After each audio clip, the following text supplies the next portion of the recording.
স্বেচ্ছায় তালাক দিতে চাও? না সে হয় আমার বউ মনে করে আমি সবসময় আমার মার আসলের নিচে থাকি, আর আমার মা সে মনে করে আমি আমার বউয়ের আসল ধরা যা।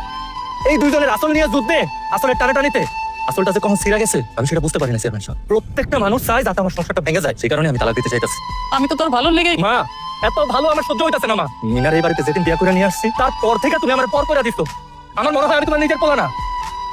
এই মায়াটা তোমার বাড়িতে আসার পর আমি নিঃশ্বাস নিতে গেলে তখনও তোমার কাছ থেকে অনুমতি নিতে হয়, নিজের ইচ্ছাতে নিঃশ্বাসটা নিতে পারি না। আর তোমার অনুমতি না নিয়ে যদি আমি কিছু করি সেটা তুমি সহ্য করতে পারো না। আর অন্যদিকে মিনার কথা কি কম, সেও মনে করে আমি আমার মার কথা ছাড়া আমার নিঃশ্বাসটাও নেই না। আসলে তোমরা দুইজন কখনো বুঝতে চাও না যে আমার মনটা কি চায়, আমি কি করতে চাইতেছি। আমিও তো একটা মানুষ না।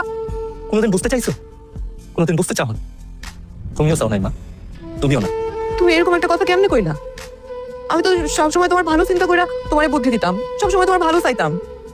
আমি কি কোনোদিন তোমার খারাপ চাইছি? তোমার কথা শুনে আমি না আচ্ছা আমার খুব হাসি পাইতাছে। আমার কথা ভাবছো, আমার ভালো চাইছো।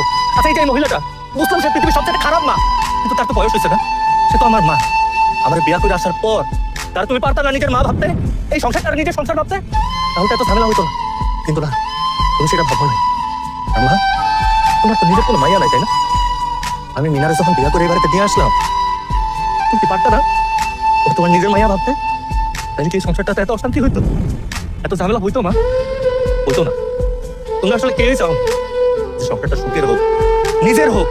আসলে আমি তুমি কারো দোষ দিই না, সব দোষ আমার কপালের, আমার ভাগ্যের। ঠিক এই কথাটাই আমি সবসময় তোমার বোঝাইতে চাইছি। ছেলেটা আমার এত কষ্ট পাইতেছে, কোনোদিন তোমার মুখের সামনে মুখ তুলে কথা কয় নাই। আর তুমি মা হয়ে সেই ছেলেটার দুঃখ বুঝতে চাইলে না। আরে যে বৌমা, তুমি কি হ্যাঁ তোমার জামাই কি চাই সেটা তুমি বোঝার চেষ্টা করো না, জানতে চাইছো কখনো? খালি জমি জমা টাকা পয়সা করে সংসারটা ভেঙে দিলা। নিজের স্বামী কি চাই সেটা একবার জানার চেষ্টা করলাম। তুমি আর কারো কিছু বুঝাই চাইছো না। আর কারে কি বুঝাইবা তুমি? তারা কি তো সংসারের মর্ম বুঝে না? তুমি জানো আমার মা, আমার নিজের মা যখন এই জিনিসগুলো বুঝতেছিল না, তখন আমি গেছিলাম আমার শাশুড়ির কাছে, আমার শাশুড়িরে বুঝাইয়া কইতে, কিন্তু সেও আমার দুঃখটা বুঝলো না, আমার কোনো কথাই শুনতে চাইলো না। সে একবার চিন্তা করো না যে তার এটার কারণে তার মায়ের সংসারটা ভেঙে যেতে পারে। তার উদ্দেশ্যে নাই না, তার মায়া আসছে, তারা চায় না আমার মার কাছে হাইরা যাইতে, কিন্তু এইগুলোর কারণে যে তার মায়ের সংসারটা ভেঙে যাইব একটাবার চিন্তা করে না। আর এই জিনিসগুলো কি জানো পা, এটা শুধুমাত্র আমাদের পরিবারে না, পুরো দেশের সব পরিবারে। বউ আর শাশুড়ি একটা রাজনীতিতে মাইটা গেছে, তারা মনে করে সংসার একটা রাজনীতির মাঠ, কে কার কানে দমায় রাখবো, কে কার কাছ থেকে জিতবো। একটাবার যদি রাজনীতির মাঠ না মনে কইরা সংসার মনে করতো, তাহলে দুনিয়াতে কোনো সংসার এত শান্তি হতো না। আর এরকম করে এই সমাজের প্রত্যেকটা স্বামী হাইরা যায়, ঠিক একই রকম ভাবে আমিও হাইরা গেছি। চেয়ারম্যান সাহেব, এখানে প্রত্যেকটা মানুষ আসলে পাষণ্ড, তাদেরকে কিছু বুঝে লাভ নাই। আপনি কাগজ সামার দেন, আমি সাইন করে দিতেছি। সবাই যদি এটাতে খুশি থাকে তাহলে সবাই খুশি থাকে, সেটাতেই আমার সুখ। দেন। না, আমি আমি তালাক চাই না। আমি তোমার সঙ্গে সংসার করতেছি, যা কিছু হয়েছে আমি সবকিছুর জন্য সবার কাছে মাফ চাইতেছি। আমি আমার সংসার ভাঙতে চাই না, আমি তোমার সঙ্গে সারা জীবন সংসার করতে চাই। আমার ভুল হয়ে গেছে, আমি না বুঝতে পারি নাই যে তুমি আমার জন্য এত কষ্ট পাও। আমি সবসময় আসলে নিজের ভবিষ্যতের চিন্তা করতাম, তোমার আমার ভবিষ্যতের কথাই চিন্তা করতাম, কিন্তু এটার জন্য যে আমি তোমার মারে আব্বারে সবাই কষ্ট দিয়ে ফেলতেছি এটা আমি বুঝতে পারি নাই। মা, আপনি আমার মাফ করে দেন মা, আমি ভুল করে ফেলছি।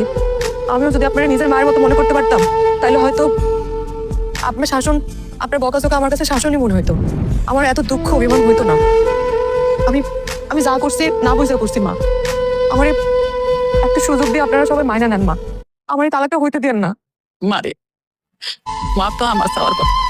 আমি আমার ছেলেরে নিয়ে এত টানাটানি করছি, আমি সবসময় ভয় পাইছি যে আমার ছেলেটারে আমি হারাই দিই। আমি ভুলে গেছি যে তোমার হারাইতে গিয়ে আমি আমার ছেলেরে সত্যি হারাই ফেলছি। আমি আমার ছেলেরে নিয়ে অনেক টানাটানি করছি তোমার সাথে, তুমি আমার মাফ করে দিও মা। আমি চাই না আমার ছেলেটা এরকম অশান্তিতে থাকুক, আমিও চাই আমার ছেলে ভালোভাবে সুখে শান্তিতে সংসার করুক। বাবা চল, তুই তোর মায়ের উপর রাগ করে থাকিস না, আমি তোরে কথা দিতেছি আজকের থেকে বউ শাশুড়ির রাজনীতি আর থাকবো না। তুমি আমার মাফ করে দাও, ভাবিরও মাফ করে দাও, তুমি আমারও মাফ করে দিও ভাই। আমি তোমার ছোট ভাই, আমি তোমার লোক অনেক খারাপ ব্যবহার করছি ভাই, আমি বুঝি নাই ভাইজান। তুমি সব সময় কইতাম সংসার গড়া অনেক কঠিন, আজকে সেই তোমার সংসার ভেঙে যেতেছে ভাইজান, তুমি এটা হইতে দিও না ভাইজান। একটা কথা কি জানো, আমি সব সময় তুমি আমার বাড়ি থেকে চলে আসার পরে সব সময় আল্লাহ দরবারে হাত তুলে খালি মনোযোগ করছি, আল্লাহ এই সংসারটা যাতে না ভাঙে, আমার যাতে তালাক দিতে না হয়। কিন্তু আল্লাহ যে আমার মনের কথা এত তাড়াতাড়ি কবুল করে নিব সেটা আমি বুঝতে পারি না। এই যে মা, তুমি তোমার ভুলটা বুঝতে পারছো, মিনা মিনা ভুলটা বুঝতে পারছে, এখানে সবাই আমরা আমাকে ভুলটা বুঝতে পারছি। আমার যে কি খুশি লাগতেছে, কি শান্তি লাগতেছে, আমি বইলা বুঝাতে পারবো না। শুধুমাত্র আমাদের পরিবারে না, দেশের যত পরিবারে এই বউ শাশুড়ির রাজনীতি হয়, আল্লাহর দরবারে হাত তুলে প্রার্থনা করি এই রাজনীতি যাতে বন্ধ হয়, প্রত্যেকটা সংসার যাতে সুখের হয়। এর বাইরে আর কিছু চাওয়া নাই। সংসারে সুখ না থাকলে এই যে দুনিয়াটার মাঝে হান্নাম মনে হয়। এখন থেকে তুমি, আমি, মিনা, আমার শাশুড়ি, আমার শ্বশুর, আব্বা, আমাকে আমরা সবাই মিলে সুখে শান্তিতে থাকুন, সবাই মিলে সুখে শান্তিতে থাকুন। এখন ছেলে মেয়ে তো সংসার করতে চায়, হ্যাঁ? কি আব্দুল ভাই, আপত্তি আছে নাকি আপনার? না না স্যার, আপত্তি থাকবো কে? ওরা দুজন যদি একত্রিত হয়ে মিলেমিশে সুখে সংসার করতে পারে, এর চেয়ে বড় খুশি তো আর নাই।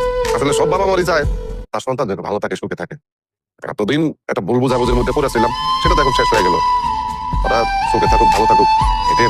তাহলে তো হয়ে গেল।